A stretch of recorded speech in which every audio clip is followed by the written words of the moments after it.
अस्सलामुअलैकुम दोस्तों, speak out channel देखने वालों को राव कमर रिजवान नई वीडियो में खुशामदीद कहता है। दोस्तों, लाहौर के करीब एक खातून को उसके बच्चों के सामने जिनसी दरिंदगी का वाकया अगरचे फितरी और इखलाकी कवानीन के तनाजुर में काबिल मुजम्मत है, लेकिन पाकिस्तान की सादा लो आवाम को शायद इसका इदराक नहीं हो सका कि इस मुल्क के खुदादाद ने गुज़श्ता पौन सदी से लातादाद ऐसे वाकयात का रूनुमा होना एक आम सा अमल है। जबकि अगर हम अपनी इस बेवकार तारीख से नकाब खींचने की कोशिश करें तो बेशुमार माएं और बेटियां अपने साथ होने वाले मुजालिम की लहू रंग दास्तानें सुना कर रिज़्क़े खाक हो गईं, मगर सिवाय चंद एक के किसी की दाद रसी भी मुमकिन न हो सकी, बल्कि इनकी अक्सरियत को भी फिरौनों के साथ अपनी इज्जत का सौदा करते हुए राजीनामा ही करना पड़ा। मुबादा के वक्त के बिगड़े हुए नासूरों की औलादें सख्त तरीन सजा के बाद इबरत पकड़ते हुए ऐसे गलीज हरकत का दोबारा मुजाहरा न करती, मगर ऐसा तो जिंदा मुआशरों में होता है। यहाँ इसकी मिसाल तलाश करना बहुत मुश्किल है। दोस्तों, आज के वीडियो में हम आपको बताएंगे पाकिस्तान की एक बेटी की खूनरेज दास्तान, जिसमें हमें तमाम लोग एहतजाज करते तो नजर आएंगे, मुख्तलिफ बयानात देते तो नजर आएंगे, लेकिन क्या कोई ऐसा मसीहा भी सामने आएगा कि जो उसको इंसाफ दिला सकेगा। लेकिन दोस्तों, इस दर्दनाक और शर्मनाक वाक़े की तफसीलात में जाने से पहले आपसे गुजारिश है कि अगर आपने अभी तक हमारा चैनल स्पीक आउट सब्सक्राइब नहीं किया है तो अभी सब्सक्राइब करें, साथ में बेल आइकॉन को जरूर प्रेस करें ताकि लेटेस्ट अपलोड होने वाली हमारी वीडियोस का नोटिफिकेशन आपको बर वक्त मिलता रहे। वीडियो को लाइक करें, शेयर करें अपने दोस्तों के साथ, ताकि ये दर्दनाक कहानी उन दोस्तों तक भी पहुंच सके और वो भी इसकी हकीकत से वाकिफ हो सकें। और दोस्तों, कमेंट सेक्शन में आप हमें ये भी बताइएगा, अपनी राय का इजहार जरूर कीजिएगा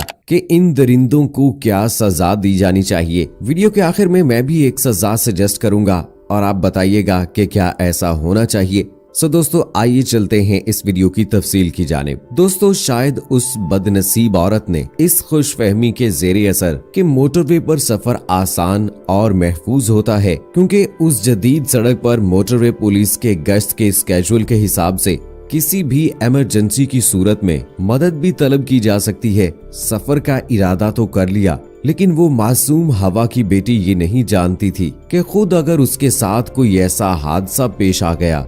तो ऐसे वक्त में कोई भी उसकी मदद के लिए नहीं आ सकेगा। दोस्तों, अब तक की इत्तलात के मुताबिक ये वाकया रात के 3 बजे उस वक्त पेश आया जब वो मासूम लड़की अपने बच्चों के साथ लाहौर से गुजरांवाला की जानिब सफर कर रही थी कि अचानक उसकी गाड़ी का पेट्रोल खत्म हो गया, जिसकी वजह से मजबूरन उसे अपना सफर रोककर मोटरवे पुलिस की इमदाद तलब करना पड़ी। और फिर वो लाहौर और शेखुपुरा के दरमियान एक वीरान इलाके में अपनी गाड़ी सड़क के किनारे एक तरफ खड़ी करते हुए लॉक्ड गाड़ी के अंदर बच्चों के साथ इंतजार करने लगी। लेकिन अभी वहां रुके हुए उसे थोड़ी ही देर गुजरी थी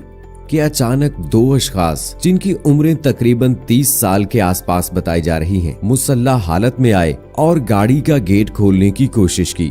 चूंकि गाड़ी तो लॉक थी, उन्होंने गाड़ी का शीशा तोड़ा और जबरदस्ती उस खातून और बच्चों को गाड़ी से निकाला। साइड में लगी हिफाजती बाड़ को काटते हुए करीब ही वीराने में ले गए, जहां उन दरिंदों ने उसके बच्चों के सामने उसे ज्यादती का निशाना बनाया, उसकी इज्जत को तार तार कर दिया और फिर इस मजलूम के पास मौजूद रकम और जेवरात को छीनकर भी फरार हो गए। दोस्तों, इत्तलात हैं कि मोटरवे पुलिस को बर वक्त ये खबर मिल चुकी थी कि एक गाड़ी टूटे हुए शीशे के साथ खड़ी है, जबकि दौरान मज़ाहमत उस गाड़ी के शीशों पर लगे हुए खून के निशान भी मौजूद थे। लेकिन किसी ने भी ये जानने की कोशिश नहीं की कि आखिर इस गाड़ी के मालकान के साथ क्या हादसा पेश आया कि वो अपनी गाड़ी को इस हालत में छोड़कर गायब हो चुके हैं। खातून और बच्चों पर आने वाली कयामत आकर गुजर चुकी थी और फिर अगली सुबह मुतासरा खातून की गुजरांवाला की रहायशी एक खातून की मुद्दत में इस मौकफ के साथ थाना गुजरपुरा में FIR दर्ज कराई गई कि एक अजीजा के साथ दौरान सफर मोटरवे पर ये हादसा पेश आया है। और जब इसकी इत्तला मिलते ही हम मौके पर पहुंचे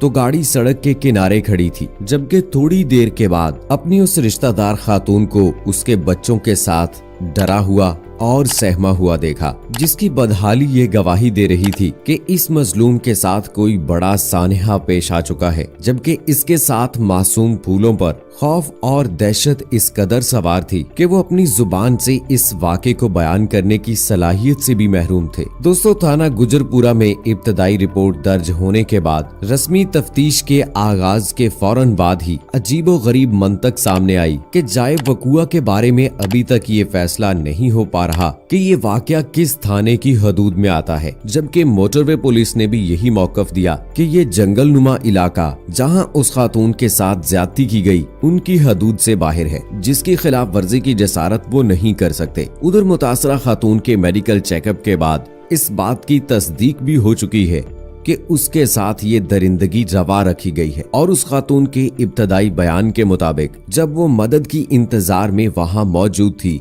तो दो मोटरसाइकिल सवार डाकू उसकी गाड़ी के पास आकर रुके। उन्होंने ड्राइविंग साइड वाला दरवाजा खोलने की कोशिश की और नाकामी की सूरत में उसका शीशा तोड़कर मुझे अपने साथ करीबी जंगल की तरफ चलने को कहा, लेकिन मज़ाहमत की सूरत में उन्होंने न सिर्फ मुझे बल्कि मेरे बच्चों को भी तशद्दुद का निशाना बनाया और जबरदस्ती मुझे और मेरे बच्चों को उस जंगल की तरफ ले गए, जहां उन्होंने मुझे बेलिबास करते हुए बच्चों के सामने जिनसी दरिंदगी का निशाना बनाया। इस खातून के बयान के मुताबिक ये दोनों दरिंदे मकामी जुबान बोल रहे थे, जिन्होंने बाद अज़ां उसके पास मौजूद नकदी और जेवरात भी छीन लिए। दोस्तों, इस वाक़े का सबसे अफसोसनाक पहलू ये है कि इस घर को बर्बाद हुए इतना वक्त गुजरने के बावजूद अभी तक कानून नाफिज करने वाले इदारे अंधेरे में टामक टोइयां मारते हुए 12 जराइम पेशा अफराद को गिरफ्तार करके अपनी रस्मी तफ्तीश का अगरचे आगाज कर चुके हैं, लेकिन अभी तक असल मुजरमों की तरफ वो एक कदम भी नहीं बढ़ सके।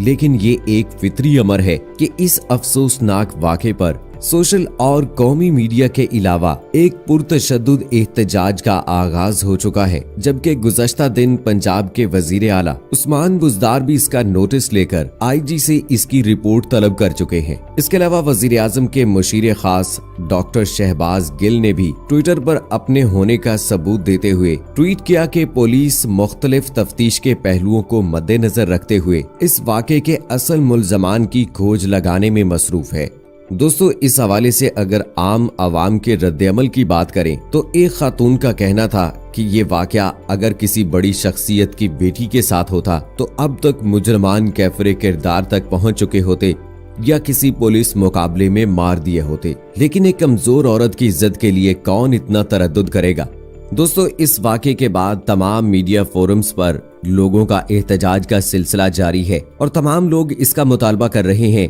कि उन्हें सरेआम फांसी दी जाए। दोस्तों, ये सजा तो उन्हें जरूर मिलनी चाहिए, लेकिन यहाँ पर मैं अपनी सजेशन आपको जरूर देना चाहूंगा कि उन्हें फांसी देने से पहले एक और सजा भी दी जानी चाहिए, ताकि आइंदा ऐसी हरकत करने वालों को इबरत मिल सके। उन्हें पहले तो नामर्द कर देना चाहिए, काट देना चाहिए। जी हाँ दोस्तों, मैं जो कहना चाह रहा हूँ आप समझ गए होंगे। उन्हें पहले नामर्द कर देना चाहिए, उसके बाद उन्हें चौक में सरे बाजार लटका देना चाहिए। और दोस्तों, कानून नाफिज करने वाले इदारों को भी और ज्यादा एक्टिव होने की जरूरत है, ताकि इस तरह किसी और हवा की बेटी की इज्जत तार तार ना हो। दोस्तों, इस वाक़े से रिलेटेड आप अपनी राय का इजहार कमेंट सेक्शन में जरूर कीजिएगा और बताइएगा कि किस तरह से इन दरिंदों से हवा की बेटी बच सके। हमें आपकी राय का इंतजार रहेगा। अगली वीडियो तक मुझे इजाजत दीजिए।